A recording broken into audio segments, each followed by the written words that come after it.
Hello everyone, कैसे हो आप सब लोग। आई होप कि आप सभी बहुत अच्छे होंगे। तो आज की वीडियो में हम लोग यहाँ पे बात करेंगे अपने medicinal chemistry B pharmacy fourth semester के 2 मार्क्स के इंपॉर्टेंट क्वेश्चन के बारे में।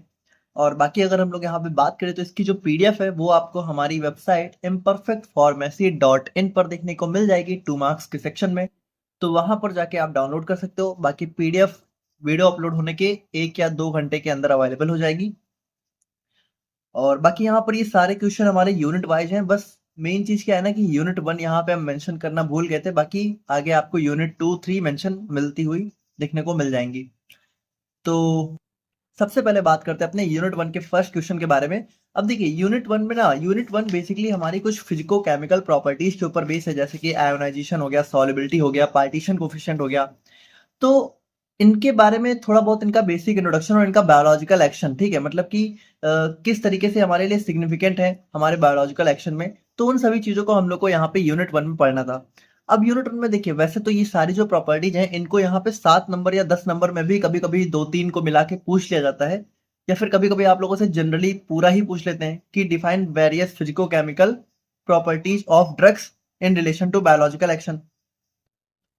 लेकिन अगर मान लीजिए यही सारे क्वेश्चन अगर हमारे 2 मार्क्स में आते हैं तो हम लोग यहाँ पे थोड़ा सा शॉर्ट में इनको जो है इस तरीके से एक्सप्लेन कर सकते हैं।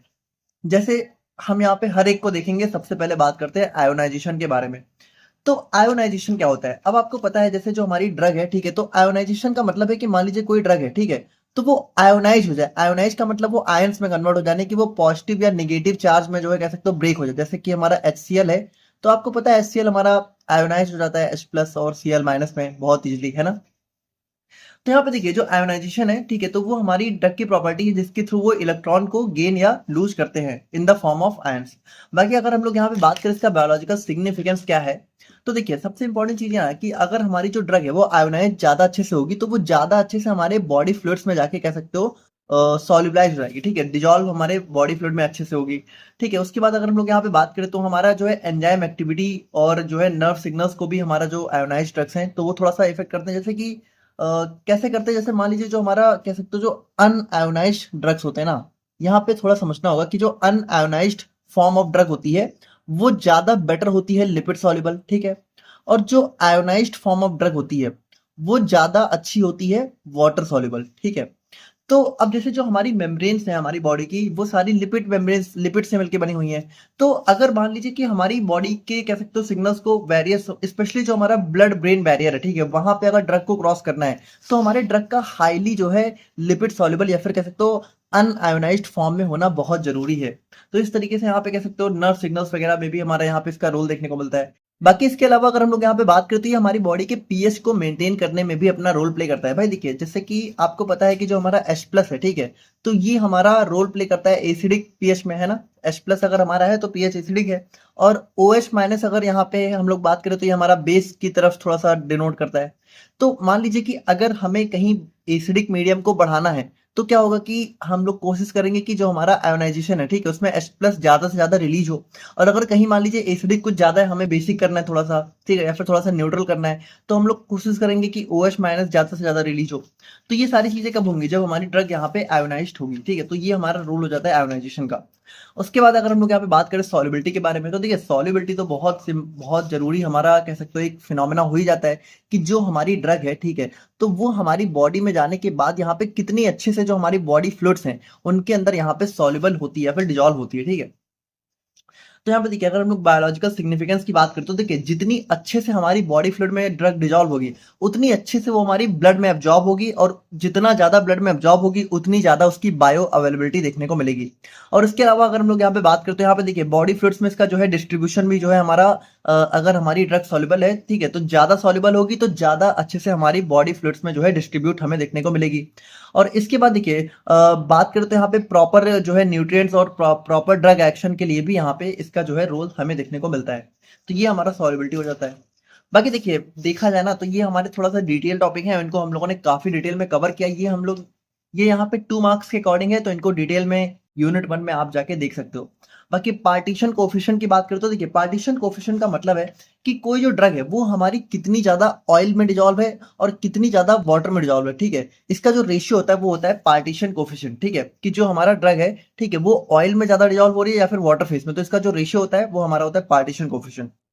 तो अगर हम लोग यहाँ पे इसकी सिग्निफिकेंस की बात करते हैं, यहाँ पे देखिए भाई अगर मान लीजिए ऑयल में ज्यादा डिजॉल्व होगी, ठीक है, तो इसका मतलब क्या है कि हमारी उसकी लिपिड सॉल्युबिलिटी ज्यादा है, और अगर वाटर में ज्यादा डिजॉल्व होगी तो इसका मतलब उसकी वाटर सॉल्युबिलिटी, यानी कि हम लोग सॉल्युबिलिटी को डिटरमाइन करते हैं। और इसके अलावा देखिए जो हमारा जो है एब्जॉर्प्शन, डिस्ट्रीब्यूशन और यहाँ पे सेल मेम्ब्रेन की क्रॉस करने की एबिलिटी को भी अफेक्ट करता है, क्योंकि देखिए अगर ज्यादा ऑयल में डिजॉल्व होगी इसका मतलब है लिपिड सॉल्युबल, और लिपिड सॉल्युबल का मतलब है वो हमारी सेल मेम्ब्रेन्स वगैरह को इजिली क्रॉस कर सकती है, वो ज्यादा अच्छे से एब्जॉर्ब होगी, और इसके बाद ज्यादा अच्छे से एब्जॉर्ब होगी तो हमारी ड्रग अवेलेबिलिटी भी अच्छी खासी दिखने को मिलेगी। तो ये हमारा हो जाता है पार्टीशन कोफिशिएंट।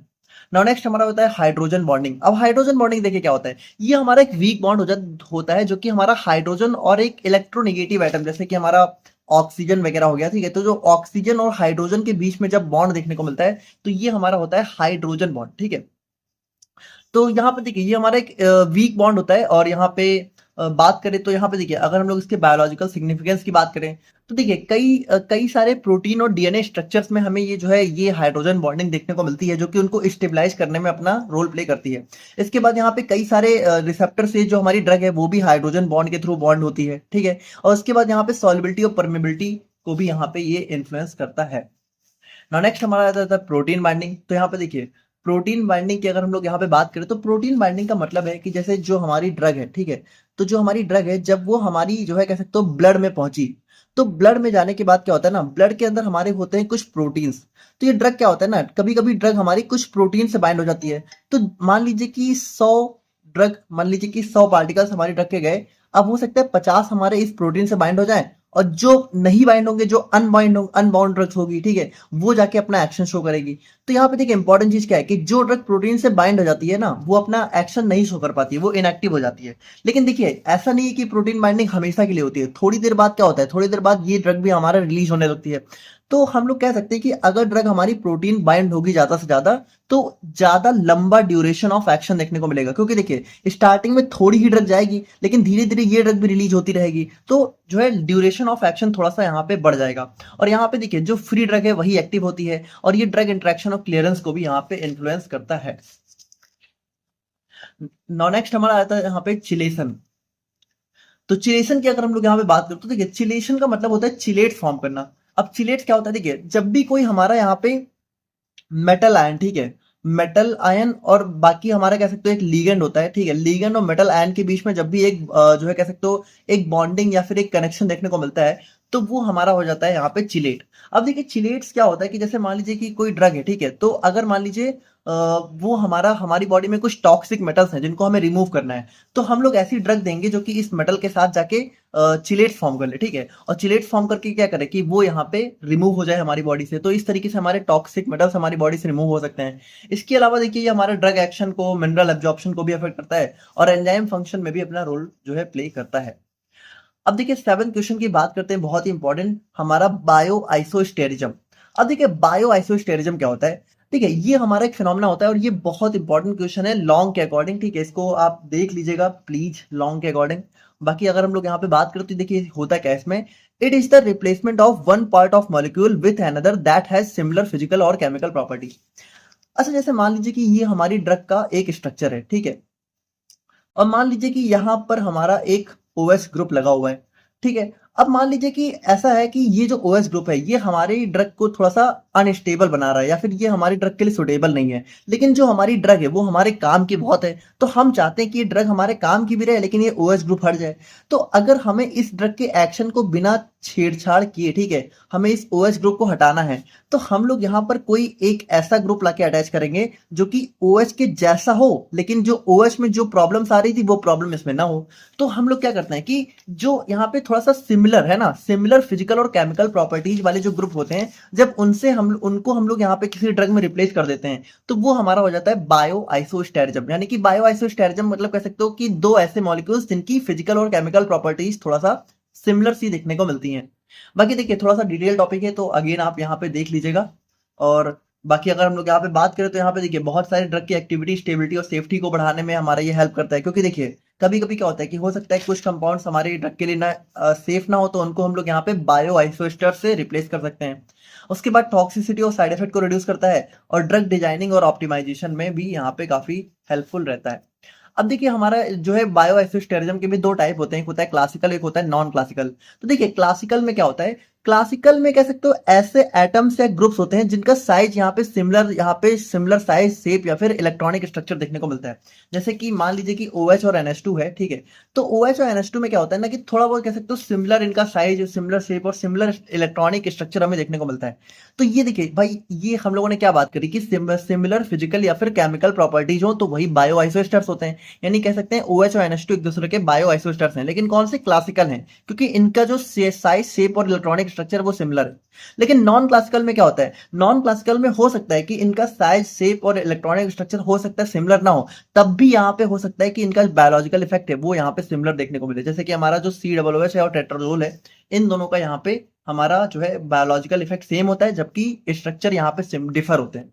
ठीक है, तो ये हमारे नॉन क्लासिकल बायो आइसोस्टर हो गए। नाउ नाइन्थ क्वेश्चन हमारा आता है यहाँ पे ज्योमेट्रिकल आइसोमेरिज्म। तो देखिए ज्योमेट्रिकल आइसोमेरिज्म क्या होता है कि इसको तो देखिए हम लोगों ने केमिस्ट्री में वैसे काफी डिटेल में देखा ही है, तो वैसे तो आप लोगों को पता ही होगा। लेकिन मान लीजिए कि जैसे मान लीजिए कि हमारे दो कार्बन है, ठीक है, और अगर वो डबल बॉन्ड से हैं, तो अगर मान लीजिए कि एक तरफ यहाँ पे मान लीजिए कि हाइड्रोजन लगा है, ठीक है, और इस तरफ मान लीजिए COOH लगा है, और फिर यहाँ पे मान लेते हैं कि यहाँ पे भी हाइड्रोजन लगा है और यहाँ पे भी COOH लगा है, ठीक है। और एक कंपाउंड और हम लोग बना लेते हैं जहाँ पे यहाँ पे COOH है, ठीक है, और यहाँ पे हाइड्रोजन है, यहाँ पे हमारा हाइड्रोजन, यहाँ पे COOH। तो अब देखिए अगर हम लोग यहाँ पे बात करें तो ये दोनों हो जाते हैं एक दूसरे के ज्योमेट्रिकल आइसोमर्स। अब इसमें डिफरेंस कहाँ पे देखने को मिल रहा है, बस यहाँ पे, क्योंकि देखिए यहाँ पे जो हमारे सेम ग्रुप है वो हमारा सेम साइड है, जबकि यहाँ पे जो सिमिलर ग्रुप है वो हमारा अपोजिट साइड हमें देखने को मिल रहा है।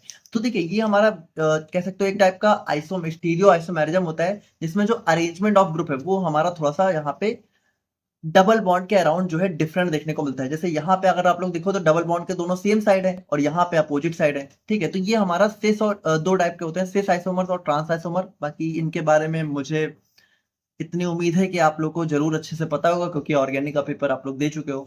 और बायोलॉजिकल सिग्निफिकेंस की बात करें तो यहाँ पे देखिए भाई, अलग अलग ज्योमेट्रिकल आइसोमर्स के जो है डिफरेंट प्रॉपर्टीज हो सकती है। जैसे कि बात करें तो यहाँ पे देखिए, जैसे यहाँ पे इनमें देखिए, इनमें जो हमारा सेम साइड होते हैं उनका होता है यहाँ पे सिस, ठीक है, और जो अपोजिट होते हैं उनका यहाँ पे होता है ट्रांस। तो इंपॉर्टेंट चीज क्या है ना कि जो जैसे मान लीजिए एक ड्रग होती है हमारी प्लेटिन, तो ये भी हमारा कह सकते हो इसके दो फॉर्म एग्जिस्ट करते हैं, एक होता है सिस, एक होता है ट्रांस।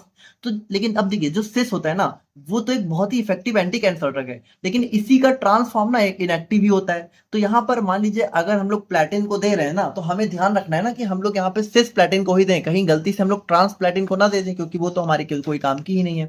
और इसी तरीके से देखिए सेम हमें देखने को मिलता है ऑप्टिकल आइसोमेरिज्म। अब ऑप्टिकल आइसोमेरिज्म भी देखिए क्या होता है कि ये हमारे वो मॉलिक्यूल्स होते हैं जिनकी यहाँ पे कह सकते हो दो मिरर इमेज फॉर्म होती है, ठीक है, जो कि नॉन सुपर इम्पोजेबल होती है। इसको हम लोगों ने काफी अच्छे से देखा हुआ है। बाकी ये दो टाइप के होते हैं, डेक्स्ट्रो रोटेटरी, लिवो रोटेटरी, है ना। तो अब देखिए इन सब के बारे में हम नहीं बात करेंगे, क्योंकि आप लोग को पता होना चाहिए। बाकी देखिए ऑप्टिकल आइसोमर्स में भी सेम चीज देखने को मिलती है। जैसे कि एक हमारा होता है डोपा, ठीक है, तो डोपा का जो लिवो फॉर्म होता है वो तो हमारा पार्किंसन डिजीज को ट्रीट करने में यूज किया जाता है, लेकिन जो डी डोपा होता है ना, वो हमारा बायोलॉजिकली इनएक्टिव ही होता है, ठीक है, बायोलॉजिकली इनएक्टिव होता है।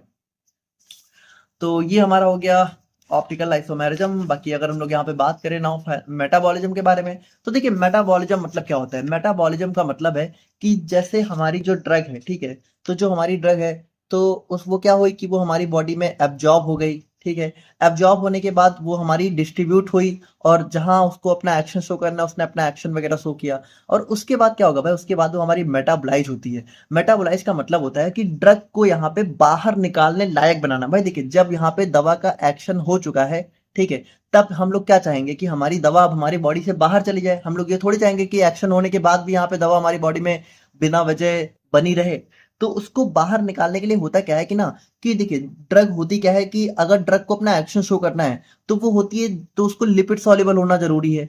लेकिन अगर ड्रग को हमारी बॉडी से बाहर निकालना है तो बाहर हम लोग यूरिन के थ्रू ही निकालते हैं, और यूरिन होता है वाटर सॉल्युबल। तो अगर हमें यूरिन से ड्रग को बाहर निकालना है तो अब हमें ड्रग को जो है वाटर सॉल्युबल फॉर्म में कन्वर्ट करना पड़ेगा। तो ये जो लिपिड सॉल्युबल से वाटर सॉल्युबल फॉर्म में कन्वर्ट करने की जो प्रोसेस होती है वही होती है मेटाबॉलिज्म।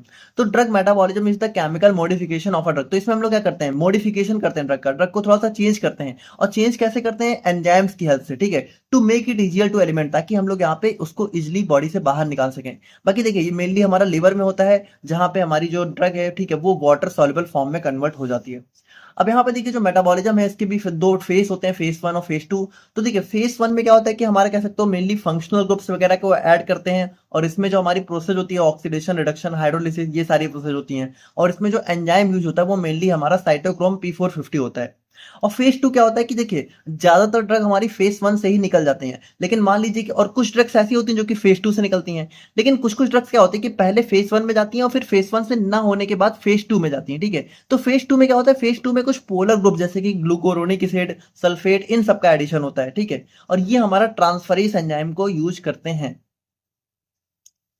तो ये हमारा हो गया फेज 1 और फेज 2 रिएक्शन। बाकी देखिए मेटाबॉलिज्म भी बहुत इंपॉर्टेंट टॉपिक है, तो इसको आप लोग डिटेल में देख लीजिएगा।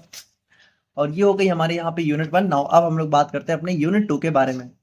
तो यूनिट 2 में देखिए, यूनिट 2 में सबसे पहला क्वेश्चन हमारा आ जाता है सिंपैथेटिक और पैरासिम्पैथेटिक नर्वस सिस्टम के बीच में डिफरेंशिएशन के ऊपर।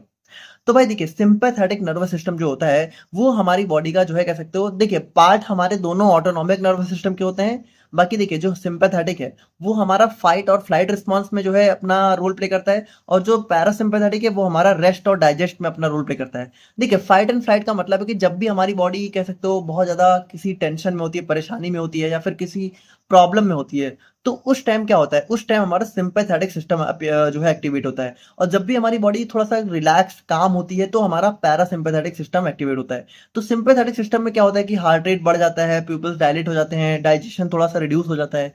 और जबकि पैरासिम्पैथेटिक में क्या होता है कि हार्ट रेट थोड़ा सा स्लो हो जाता है, प्यूपिल कॉन्स्ट्रिक्ट हो जाते हैं, और डाइजेशन यहाँ पे थोड़ा सा बढ़ जाता है। नेक्स्ट क्वेश्चन की बात करें तो यहाँ पे आ जाता है adrenergic receptors and there distribution. तो यहाँ पे देखिए जो हमारा एड्रेनर्जिक रिसेप्टर है, तो हमारे टोटल यहाँ पे 5 टाइप के एड्रेनर्जिक रिसेप्टर देखने को मिलते हैं, alpha 1, alpha 2, beta 1, beta 2, beta 3। तो देखिए जो अल्फा 1 है तो वो हमारा मेनली जो है ब्लड वेसल्स, आई और ब्लैडर में देखने को मिलता है। और यहाँ पे देखिए इनके फंक्शंस भी लिखे हुए हैं, आप लोग पढ़ लीजिएगा। जैसे अल्फा 1 ब्लड वेसल्स में क्या करता है, वेसो कॉन्स्ट्रिक्शन करता है, यानी ब्लड वेसल्स को कॉन्स्ट्रिक्ट करता है। और आई में क्या करता है, प्यूपिल को डायलेट करता है। ब्लैडर में क्या करता है, थोड़ा सा कॉन्ट्रैक्शन करता है। अल्फा 2 कहाँ देखने को मिलता है, para pre synaptic nerve terminals में देखने को मिलता है, और सीएनएस में देखने को मिलता है। बाकी इसके फंक्शंस आप लोग देख लीजिएगा। और बीटा 1 की बात करें तो हार्ट और किडनी में देखने को मिलता है। और जो हमारा बीटा 2 है वो हमारा ब्रोंकाई, यूट्रस और ब्लड वेसल्स में देखने को मिलता है, स्केलेटल मसल्स की। और बीटा 3 हमारा एडिपोज टिश्यू और यूरिनरी ब्लैडर में देखने को मिलता है। ना थर्ड क्वेश्चन की बात करें तो हमारा आता है बायोसिंथेसिस ऑफ कैटेकोलामीन्स। अब देखिए ये क्वेश्चन हमारा लॉन्ग का है। बाकी देखिए अगर शॉर्ट में आता है तो आप लोग इस तरीके से नाम लिख के चले आओगे तो भी काम चल जाएगा। लेकिन अगर ये लॉन्ग में आता है तो आप लोग को पूरा स्ट्रक्चर बनाना है, जो कि नोट्स में हमारी अपलोड है, ठीक है, नोट्स में अवेलेबल है। तो इसमें देखिए क्या होता है, जो हमारा फिनाइल एलानिन है सबसे पहले ये कन्वर्ट होता है टायरोसिन में, और ये हमारे एंजाइम होते हैं, ठीक है। Phenyl alanine, feline alanine hydroxylase की प्रेजेंस में कन्वर्ट होता है टायरोसिन में। और फिर टायरोसिन यहाँ पे डोपा में कन्वर्ट होता है, टायरोसिन हाइड्रोक्सिलेज की कन्वर्ट प्रेजेंस में। फिर डोपा कन्वर्ट होता है डोपामीन में, डोपा कन्वर्ट और फिर डोपामीन बनाता है नॉरएपिनेफ्रिन, और नॉरएपिनेफ्रिन बनाता है एपिनेफ्रिन। तो यहाँ पे देखिए कैटेकोलामीन्स का मतलब क्या है, कैटेकोलामीन्स का मतलब होता है हमारा एड्रीनर्जिक न्यूरोट्रांसमीटर्स। तो यहाँ पे देखिए हमारे मेनली 3 टाइप के होते हैं, डोपामीन, नॉरएपिनेफ्रिन और एपिनेफ्रिन, यही तीनों होते हैं। तो इन तीनों की जो बायोसिंथेसिस का मतलब है कि हमारी बॉडी में ये तीनों बनते कैसे हैं। तो ये तीनों इस तरीके से बनते हैं कि सबसे पहले डोपामीन बनता है, फिर डोपामीन से नॉरएपिनेफ्रिन बनता है, नॉरएपिनेफ्रिन से एपिनेफ्रिन बनता है। तो ये हमारा हो जाता है biosynthesis of catecholamines. Now next हम लोग बात करते हैं कैटाबॉलिज्म ऑफ कैटेकोलामीन्स। तो देखिए कैटाबॉलिज्म का मतलब है कि इनका ब्रेक डाउन, यानी कि देखिए जब एक बार ये बन गए हमारी बॉडी में, यानी कि जैसे डोपामीन हो गया, नॉरएपिनेफ्रिन हो गया, एपिनेफ्रिन हो गया, तो बनने के बाद जब इनका यूज हो चुका है हमारी बॉडी में, जो भी फंक्शंस है वो परफॉर्म कर चुका है, तो परफॉर्म करने के बाद इनका ब्रेक डाउन भी होता है हमारी बॉडी में। तो वो जो ब्रेक डाउन की प्रोसेस होती है वो होती है कैटाबॉलिज्म ऑफ कैटेकोलामीन्स। बाकी ये हमारे 2 एंजाइम के थ्रू होता है, मोनो अमीनो ऑक्सीडेज और कैटेकॉल ओ मिथाइल ट्रांसफरेज COMT। अब देखिए इन दोनों को थोड़ा सा आप लोग देख लीजिएगा डिटेल में, ठीक है, कैसे क्या होता है। बाकी ये 2 मार्क्स में बहुत कम ही पूछा जाता है, ये 7 मार्क्स का क्वेश्चन है, ठीक है। और फिफ्थ क्वेश्चन की बात करें तो right the name of 3 main adrenergic neurotransmitters. तो यहाँ पे देखिए एड्रिनर्जिक न्यूरोट्रांसमीटर्स क्या होते हैं, हमारे वो न्यूरोट्रांसमीटर जो कि सिंपैथेटिक नर्वस सिस्टम में अपना रोल प्ले करते हैं। बाकी ये मेनली 3 टाइप के होते हैं, हम लोगों ने देखा, ये डोपामीन, नॉरएपिनेफ्रिन, एपिनेफ्रिन, और इन्हीं को हम लोग यहाँ पे कैटेकोलामिन्स के नाम से भी जानते हैं। अब देखिए, अब यहाँ पे एक बहुत इंपॉर्टेंट चीज यहाँ पे आने वाली है, थोड़ा सा बहुत ध्यान से आप लोग मेरी बात सुनिएगा। देखिए ये हमारे यहाँ पे सिक्स्थ क्वेश्चन क्या देखने को मिल रहा है, right mechanism of action, structure and uses of terbutaline. अब देखिए आप लोग को पता होना चाहिए कि जो मेडिसिनल केमिस्ट्री है उसके अंदर हमारी दी हुई है कुछ स्टार ड्रग्स और कुछ हमारी दी हुई है नॉन स्टार ड्रग्स। अब जो स्टार ड्रग दी हुई है, स्टार मतलब कि जिन ड्रग्स के आगे स्टार लगा होगा, सिलेबस में आप लोग जाके देख सकते हो, उन ड्रग्स की क्या है ना, उन ड्रग्स की आप लोग को यहाँ पे सिंथेसिस भी पढ़नी है। और वो जो और ये जो स्टार ड्रग्स है ना, ये हमारी थोड़ा सा कह सकते हो इंपॉर्टेंट हो जाती हैं। मतलब कि जितने भी सिलेबस में हमारी स्टार ड्रग हैं उनको हमें थोड़ा सा कह सकते हो इंपॉर्टेंट हो जाता है पढ़ना, क्योंकि वही हमें ज्यादातर एग्जाम में देखने को मिलती हैं। लेकिन देखिए अगर आप यहाँ पे 2 मार्क्स के पर्सपेक्टिव से देखो, तो 2 मार्क्स के पर्सपेक्टिव से क्या है ना कि कभी कभी कुछ नॉन स्टार ड्रग जैसे कि टर्ब्यूटालिन की बात करें तो ये हमारी कोई स्टार ड्रग नहीं है, लेकिन फिर भी इसका स्ट्रक्चर, इसका मैकेनिज्म ऑफ एक्शन और इसका यूजेज आप लोगों से जो है 2 मार्क्स में पूछा गया है। और इसी तरीके से 2-3 और भी ड्रग मुझे देखने को मिली हैं जो कि स्टार ड्रग नहीं है, फिर भी इनका स्ट्रक्चर, मैकेनिज्म ऑफ एक्शन और यूजेज 2 मार्क्स में देखने को मिल जाता है। अब यहाँ पर देखिए एक ऑप्शन क्या है कि आप लोग यहाँ पे 2 मार्क्स के चक्कर में सारी की सारी जितनी भी ड्रग आपके सिलेबस में वो सभी पढ़ लीजिए, क्योंकि देखिए भाई कोई भी ड्रग यहाँ पे 2 मार्क्स के अंदर देखने को मिल सकती है, चाहे वो स्टार ड्रग हो चाहे नॉन स्टार ड्रग हो। तो अगर आप लोग यहाँ पे 2 मार्क्स को बहुत सीरियसली लेते हो तो आप लोग अपने सिलेबस की जितनी भी ड्रग है उन सभी को पढ़ लीजिए, क्योंकि कोई भी ड्रग आ सकती है। लेकिन अगर आप सोचते हो कि मान लीजिए 2 मार्क्स में आप लोग के अगर 1-2 क्वेश्चन छूट भी जा रहे हैं, क्योंकि देखिए सारे क्वेश्चन ऐसे नहीं आते हैं, मान के चलिए अगर स्ट्रक्चर और मैकेनिज्म ऑफ एक्शन और यूजेज के ऊपर क्वेश्चन आएगा तो मैक्सिमम 2 या 3 क्वेश्चन आएंगे, बाकी क्वेश्चन थोड़ा डिफरेंट ही रहेंगे। तो अगर आप लोग सोचते हो कि 2 मार्क्स के हिसाब से जो है इतना भी आप लोग स्किप कर सकते हो, तो यहाँ पे देखिए बेटर यही होगा कि बाकी जो ड्रग्स हैं उनका नाम याद कर लीजिए, ठीक है। बाकी स्ट्रक्चर आप कितनों का ही याद कर पाएंगे, लेकिन फिर भी यहाँ पे देखिए हमने यहाँ पे एक क्वेश्चन को इंक्लूड कर दिया है एज ए एग्जाम्पल, और हमने यहाँ पे नोट्स में मेंशन भी कर दिया है, ठीक है। अभी हम लोग यहाँ पे देखेंगे, तो मान लीजिए अगर हम लोग यहाँ पे इसको देखें तो टर्ब्यूटालिन का स्ट्रक्चर हो गया। बाकी इसके मैकेनिज्म ऑफ एक्शन की बात करें तो ये हमारा जो है क्या करता है, ये हमारे बीटा 2 रिसेप्टर को स्टिमुलेट करता है, यानी कि ये हमारा सिंपैथोमाइमेटिक एजेंट होता है, ठीक है। और बाकी ये एयरवे मसल्स को रिलैक्स करता है, यूट्राइन स्मूथ मसल्स को भी रिलैक्स करता है। और इसके यूजेस की बात करते हैं, हमारा अस्थमा और सीओपीडी में इसका यूज देखने को मिलता है। और बाकी देखिए नोट पे हमने यहाँ पे बहुत क्लियरली मेंशन कर दिया है कि here terbutaline is not a star drug, still its structure and uses were seen in previous year question paper.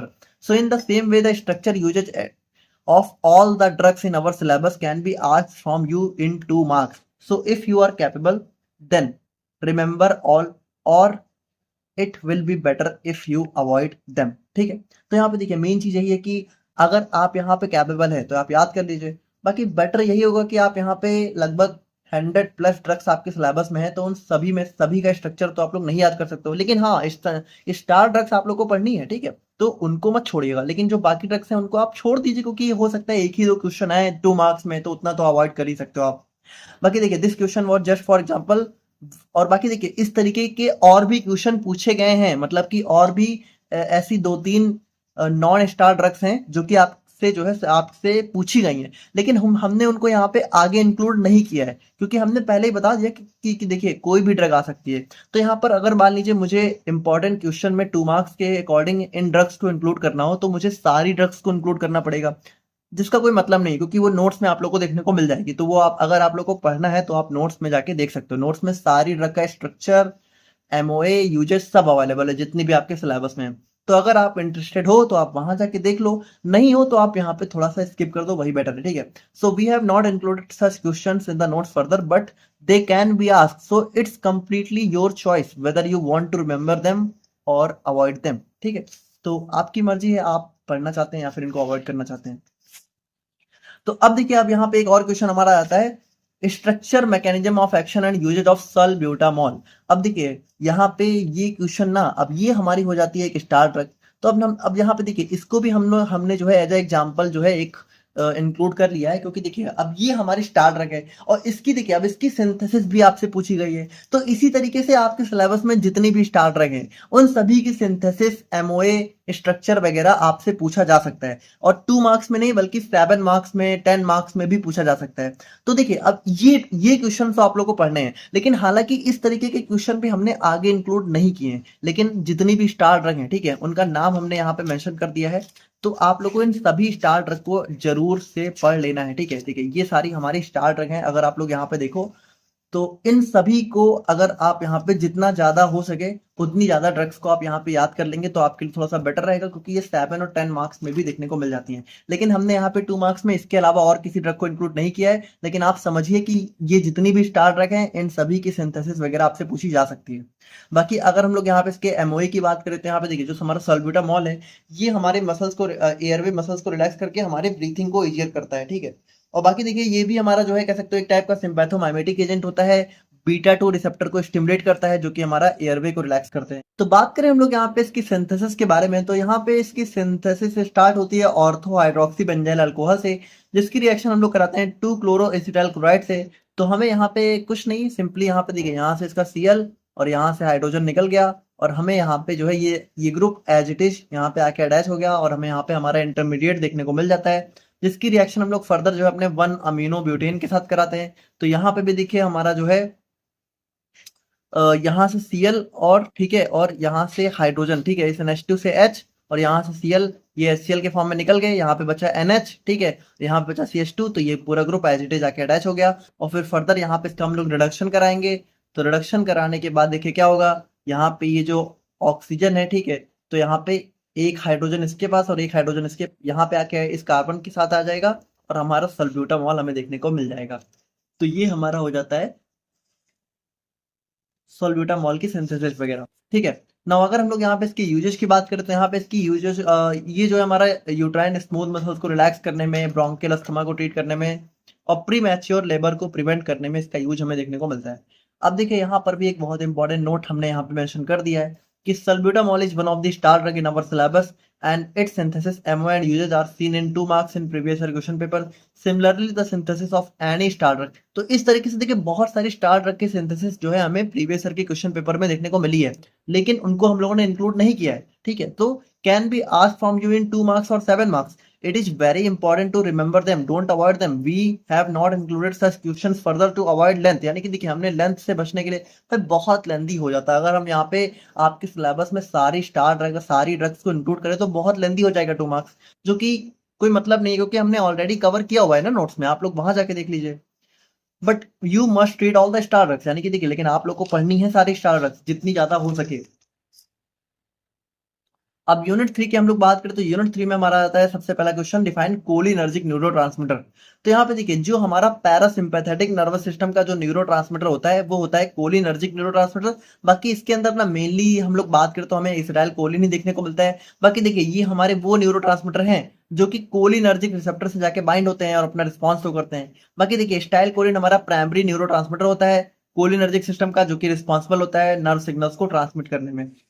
Now next question हमारा यहाँ पे आ जाता है, define biosynthesis of acetyl choline. तो यहाँ पे देखिए जो हमारा कोलिन होता है ना, जब वो हमारा एसिटाइल को एंजाइम के साथ कंबाइन करता है in the presence of choline acetyl transferase, ये हमारा एंजाइम होता है जिसकी प्रेजेंस में क्या होता है कि कोलिन जो है एसिटाइल को एंजाइम के साथ कंबाइन करके हमारा बनाता है एसिटाइल कोलिन, और को एंजाइम यहाँ पे अलग हो जाता है। नाउ नेक्स्ट हम लोग यहाँ पे बात करें तो आ जाता है कैटाबॉलिज्म ऑफ एसिटाइल कोलिन। तो देखिए कैटाबॉलिज्म का मतलब है एसिटाइल कोलिन का ब्रेकडाउन। तो एसिटाइल कोलिन का ब्रेकडाउन होता है एसिटाइल कोलिन स्ट्रेस की प्रेजेंस में। तो यहाँ पे देखिए ये क्या होता है भाई, ये हमारा जो है कह सकते हो कोलिन और एसिटेट में यहाँ पे ब्रेक डाउन हो जाता है, बस यही चीज है। अब इसमें देखिए जो हमारा कोलिन है वो हमारा वापस जो है कह सकते हो ले लिया जाता है, और जो हमारा एसिटेट है, ठीक है, तो वो हमारा यहाँ पे यूज हो जाता है। तो this breakdown occurs very fast, ठीक है। बाकी देखिए ये जो हमारा ब्रेकडाउन है ये बहुत तेजी से होता है मिली सेकेंड्स के अंदर। नाउ नेक्स्ट हम लोग बात करें अपने कोलिनर्जिक रिसेप्टर्स के बारे में। तो यहाँ पे देखिए हमारा कोलिनर्जिक में जो है दो मतलब 5 होते हैं मस्करेनिक रिसेप्टर्स और 2 होते हैं निकोटिनिक।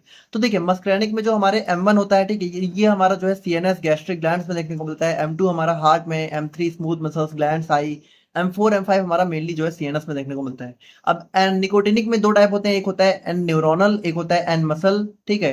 तो जो हमारा मसल वाला है वो हमारा न्यूरोमस्कुलर जंक्शन में देखने को मिलता है, और न्यूरोनल वाला हमारा ऑटोनोमिक गैंग्लिया और एड्रिनल मेडुला में देखने को मिलता है। नाउ नेक्स्ट हम लोग बात करते हैं यहाँ पे एंटी कोलिनर्जिक और एंटी कोलिनस्ट्रेस एजेंट के बीच में डिफरेंस आ जाता है। अब यहाँ पे बहुत ध्यान से समझिएगा। देखिए, एंटी कोलिनर्जिक का साफ मतलब है कि ये हमारी वो ड्रग्स होती हैं जो कि एसिटाइल कोलिन रिसेप्टर को ब्लॉक करेंगे। देखिए, एंटी कोलिनर्जिक यानी कि जो हमारा कोलिनर्जिक रिसेप्टर्स हैं, जैसे कि जो हम लोगों ने भी देखा M1 M2 M3 NN NM, ठीक है, तो उनको ब्लॉक करने वाली जो दवाएं होंगी वो होंगी एंटी कोलिनर्जिक। और इसका यूज हम लोग कब करेंगे? जब हमारा कह सकते हो ओवर एक्टिविटी देखने को मिलेगी हमारे कोलिनर्जिक सिस्टम में।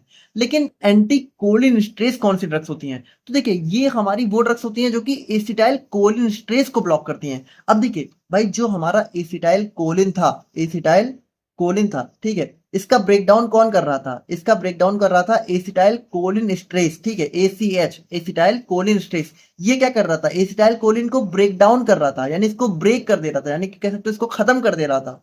तो अगर हम लोग यहाँ पे इसको एंटी कोलिन स्ट्रेस यानी कि इस एंजाइम को रोकने वाली ड्रग्स अगर देंगे तो क्या होगा? हमारा एसिटाइल कोलिन का लेवल बढ़ेगा, और अगर इसका लेवल बढ़ेगा तो ये ज्यादा से ज्यादा जो है अपने कह सकते हो मस्करैनिक या फिर निकोटिनिक रिसेप्टर पे जाके बाइंड होगा और अपना एक्शन शो करेगा।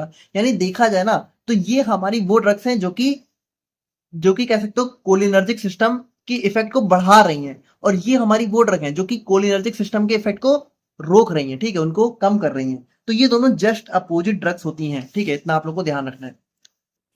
बाकी नेक्स्ट आ जाता है कोलिन स्ट्रेस रीएक्टिवेटर। तो यहाँ पे देखिए होता क्या है कि कभी कभी क्या होता है, कभी कभी जो हमारा एसिटाइल कोलिन स्ट्रेस है, जैसे जो एसिटाइल कोलिन है भाई, इसका ब्रेकडाउन होना भी बहुत जरूरी है इसका जब काम हो जाए। तो कभी कभी क्या होता है कि जो एसिटाइल, जैसे इसको ये जो हमारा ACH होता है यही तो इसका ब्रेकडाउन करता है। अगर ये ना हो तो ये ब्रेकडाउन होगा नहीं, ये ज्यादा से ज्यादा अवेलेबल रहेगा, ज्यादा से ज्यादा इसका एक्शन देखने को मिलेगा। अब मान लीजिए कि कुछ ऐसा हो जाए जो कि इसको कि ये ब्लॉक ही हो जाए, मतलब कि जो है कह सकते हो ये दोबारा से कह सकते हो रीजनरेट ही ना हो, तब क्या होगा? तब इसका जो है तब ये ओवर एक्टिव हो जाएगा, है ना, जो कि हमारे लिए अच्छी बात नहीं है। कुछ किसी भी चीज का ओवर एक्टिव होना भी हमारे लिए अच्छी बात नहीं है।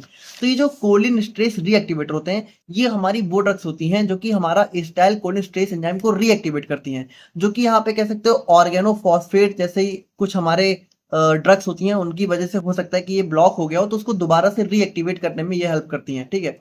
तो ये हमारे फॉस्फेट ग्रुप को यहाँ पे रिमूव करके उसको दोबारा से एक्टिवेट कर देती है। और बाकी यहाँ पे मेनली ऑर्गेनोफॉस्फेट पॉइजनिंग में देखने को मिलता है। तो इसमें होता क्या है? इसमें यही होता है कि हमारा जो ACH होता है ये ब्लॉक हो जाता है, ठीक है। आई होप कि आप लोग समझ रहे होंगे।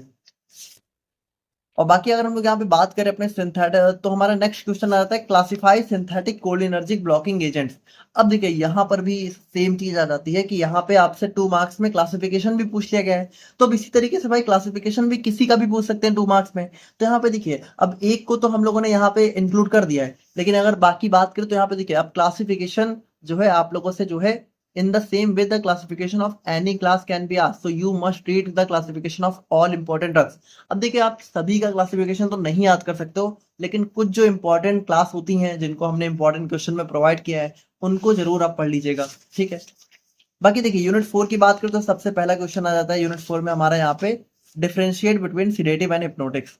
तो भाई देखिए, सिरेटिव होती है ना, सिरेटिव और हिप्नोटिक्स देखिए लगभग लगभग ये दवा सेम होती है, बस यहाँ पे डोज का फर्क होता है। सिरेटिव में हम लोग लोअर डोज देते हैं, हिप्नोटिक में हम लोग हाई डोज देते हैं। सिरेटिव में क्या होता है कि कह सकते हो एंजाइटी को रिड्यूस करके पेशेंट को काम करती है, जबकि हिप्नोटिक में क्या होता है कि पेशेंट को जो है डायरेक्टली स्लीप, मतलब कि कह सकते हो नींद आने लगती है। मतलब ये प्रॉपर नींद की दवा होती है, जबकि ये थोड़ा सा कह सकते हो एंजाइटी टेंशन को रिलीव करने वाली दवाएं होती हैं।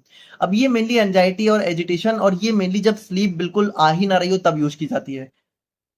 सीएनएस की बात करें तो यहाँ पे ये माइल्ड सीएनएस डिप्रेसेंट होते हैं, ये स्ट्रॉगर, यानी कि देखिए ये सीएनएस को बहुत ही माइल्ड, थोड़ा सा नॉर्मली डिप्रेस करते हैं, ये बहुत स्ट्रांगली डिप्रेस कर देते हैं। अब यहाँ पर देखिए क्वेश्चन आप लोगों से पूछा गया है कि from which category chlorpromazine drug belongs, also right its structure MOA and uses. अब देखिए जो क्लोरप्रोमाजीन है ये हमारी एक स्टार ड्रग है, ठीक है, और यहाँ पे आप लोगों से हो सकता है ऐसे भी क्वेश्चन पूछ लिया जाए कि कोई जो ड्रग है वो किस क्लास से बिलोंग करती है। तो यहाँ पे देखिए अगर आप लोग सारे क्लासिफिकेशन को याद कर लोगे तो ये चीज, इस क्वेश्चन को आप इजिली टैकल कर सकते हो, क्योंकि तब आप लोग को पता होगा कि कौन सी ड्रग यहाँ पे किस क्लास के अंदर बिलोंग करती है। बाकी अगर हम लोग क्लोरप्रोमाजीन की बात करें तो ये हमारी जो है फिनोथायाजीन क्लास के अंदर बिलोंग करती है, जो कि हमारा एंटी साइकोटिक ड्रग का क्लास होता है, ठीक है। मतलब इसके अंदर भी बात करें तो हमारा एटिपिकल एटिपिकल होता है। बाकी ये इसका स्ट्रक्चर हो जाता है और यहाँ पे ये हमारा डोपामिन रिसेप्टर को ब्लॉक करके अपना एक्शन शो करती हैं। बाकी एंटी साइकोटिक मतलब क्या होता है कि ये हमारा साइकोसिस को ट्रीट करने में यूज करी जाती हैं। साइकोसिस मतलब पागलपन कह सकते हो थोड़ा बहुत, ठीक है, जिसमें क्या होता है कि पेशेंट को ऐसी चीजें दिखाई या सुनाई देती हैं जो कि रियल में एग्जिस्ट ना करती हूँ, है ना। तो जैसे सिजोफ्रेनिया हो गया, सिडेटिव एजेंट हो गए। बाकी अगर हम लोग यहाँ पे फाइनली डायरेक्टली बात करें अपने एंटी साइकोटिक एजेंट्स के बारे में, तो यहाँ पे देखिए ये हमारे वो एजेंट्स होते हैं जिनका यहाँ पे हमें एक सिडेटिव इफेक्ट देखने को मिलता है। और बाकी ये हमारा जो है कह सकते हो साइकोसिस, साइकोटिक यानी कि थोड़ा सा जो पागल पेशेंट होते हैं, ठीक है, उनके उनके बिहेवियर को थोड़ा सा काम करने में यूज करी जाती है। बाकी यहाँ पे इनको न्यूरोलेप्टिक या फिर ट्रैंक्यूलाइजर्स भी बोलते हैं। और बाकी ये देखिए सबसे इंपॉर्टेंट चीज क्या है ना कि इसका ये डिसऑर्डर को एलिमिनेट नहीं करती हैं बल्कि सिर्फ और सिर्फ सिम्टम्स को कम करती हैं, है ना। इससे बीमारी ठीक नहीं होती है, बस सिम्टम्स थोड़ा कम हो जाते हैं। बाकी यहाँ पे देखिए आप लोगों से क्वेश्चन ऐसे भी पूछा सकता है कि give structure MO and uses of any one atypical antipsychotic या फिर साइकोट्रोपिक ड्रग। तो यहाँ पे देखिए जैसे जो क्लोरप्रोमाजीन है वो भी इसी के अंदर आती है, लेकिन हमने फिर भी एक और ड्रग इंक्लूड कर दी है, जैसे क्लोजापिन हमारी टाइप की एटिपिकल साइकोट्रोपिक ड्रग है। और ये हमारा इसका स्ट्रक्चर हो गया, ये यहाँ पे इसके यूजेज हो गए। और फिफ्थ क्वेश्चन की बात करें तो हमारा आ गया एपिलेप्सी। तो यहाँ पे देखिए एपिलेप्सी होता है हमारा मिर्गी का दौरा, ठीक है। तो एपिलेप्सी हमारा बहुत ही कॉमन क्रॉनिक डिसऑर्डर होता है जिसमें यहाँ पे क्या होता है कि पेशेंट को सीजर्स मतलब झटके आते हैं ना, मिर्गी के दौरे में क्या होता है, दौरे आते हैं, दौरे भी बोल सकते हैं। उसमें क्या होता है ब्रेन सेल्स के अंदर डिसऑर्डर हो जाता है, ठीक है।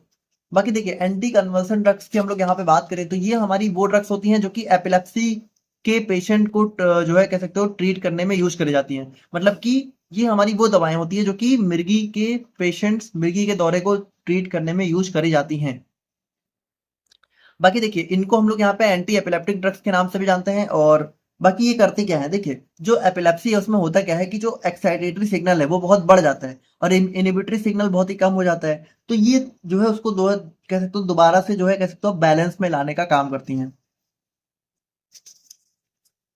नाउ यूनिट 5 की हम लोग यहाँ पे बात करते हैं। यूनिट 5 में सबसे पहला क्वेश्चन हमारा आता है जनरल एनेस्थीसिया के ऊपर। तो देखिए जनरल एनेस्थीसिया क्या होता है, ये हमारी वो दवाएं होती हैं जो कि कह सकते हो ऑपरेशन से पहले पेशेंट को दी जाती हैं। और इसमें पेशेंट क्या होता है पूरी तरीके से अनकॉन्शियस हो जाता है और उसको दर्द वगैरह का एहसास नहीं होता है। ये हमारी पूरी बॉडी को अफेक्ट करती है और पर्सन यहाँ पे तब तक नहीं उठता है जब तक सर्जरी ओवर नहीं हो जाती है। बाकी ये डिप्रेशन ड्रग होती है यानी कि ये हमारा सेंसेशन का पार्शियल या फिर टोटल लॉस कर देती हैं। बाकी देखिए अब ये जो जनरल एनेस्थेटिक है ये बहुत सारे अलग अलग टाइप के होते हैं। जैसे एक हो गया इनहेलेशन एनेस्थेटिक। तो इनहेलेशन एनेस्थेटिक में देखिए क्या होता है, ये हमारे वोलाटाइल लिक्विड्स होते हैं जो कि यहाँ पे ऑक्सीजन वगैरह के साथ मिक्स होते हैं, ठीक है। और यहाँ पे इनहेलेशन के थ्रू यहाँ पे मतलब कि कह सकते हो इनहेल मतलब कि इनको हम लोग यहाँ पे नोज के थ्रू माउथ एडमिनिस्टर करते हैं, ठीक है, लंग्स में। बाकी ये सीएनएस डिप्रेशन और एनेस्थीसिया कॉज करते हैं by rapidly reaching the blood and brain, ठीक है। तो ये बहुत जल्दी ब्लड और ब्रेन में पहुंचकर हमारा एनेस्थीसिया कॉज कर देते हैं। एग्जाम्पल की बात करो तो हेलोथेन हो गया और मेथॉक्सीफ्लोरेन वगैरह हो गई। बाकी नेक्स्ट हम लोग यहाँ पे बात करें तो हमारा आता है अल्ट्रा शॉर्ट एक्टिंग बार्बिट्रेट्स। तो यहाँ पे देखिए अब ये भी हमारा कह सकते हो जनरल एनेस्थेटिक के अंदर ही हमें एक टाइप देखने को मिल जाता है। और ये हमारा क्या होता है कि इनको हम लोग यहाँ पे इंट्रावेनसली जो है एडमिनिस्टर करते हैं। और ये भी हमारा रैपिड अनकॉन्शियसनेस कॉज करता है, ठीक है, सर्जिकल और बेसल एनेस्थीसिया में। बाकी इसके एग्जांपल की बात करें तो हमारा मेथोहेक्टेडल सोडियम हो गया, ठीक है, और हमारा थियोपेंटा सोडियम हो गया। तो ये सारी ड्रग्स हमारी इसके अंदर आ जाती है। बाकी नेक्स्ट हम लोग यहाँ पे बात करें तो हमारा आता है डिसोसिएटिव एनेस्थेटिक्स। तो यहाँ पे देखिए अब ये जो डिसोसिएटिव एनेस्थेटिक्स है ये भी हमारा टाइप तो जनरल एनेस्थेटिक का ही है, लेकिन अब इसमें क्या होता है ना कि इसमें जरूरी नहीं है कि पेशेंट यहाँ पे अनकॉन्शियस हो जाए। ये हमारी वो दवा होती है जिसमें पेशेंट अवेक हो सकता है, मतलब हो सकता है पेशेंट यहाँ पे कॉन्शियस रहे, मतलब कि वो देखिए कॉन्शियस का मतलब क्या है कि उसकी आंखें खुली हुई हो सकती हैं लेकिन फिर भी यहाँ पे जो है उसको कह सकते हो वो बाहरी दुनिया से डिटैच हो जाता है, यानी कि उसको कुछ अता पता नहीं होता है। उसको ऐसे समझ लीजिए कि उसकी आंखें खुली तो हुई हैं लेकिन ना तो उसको कुछ समझ आ रहा है, ना तो उसको कुछ दिख रहा है, और ना तो उसको कोई दर्द का वगैरह का एहसास होगा, ठीक है। तो ये हमारा डिसोसिएटिव एनेस्थेटिक्स हो जाते हैं। बाकी इसका एग्जाम्पल हो गया कीटामिन एसियल। बाकी बात करें नार्कोटिक और नॉन नार्कोटिक एनाल्जेसिक के बारे में, तो यहाँ पे देखिए एनाल्जेसिक हमारी वो दवाएं होती है जो कि दर्द को पेन किलर होती है, ठीक है। तो नार्कोटिक एनाल्जेसिक देखिए नार्कोटिक मतलब नशीली दवाएं, ठीक है।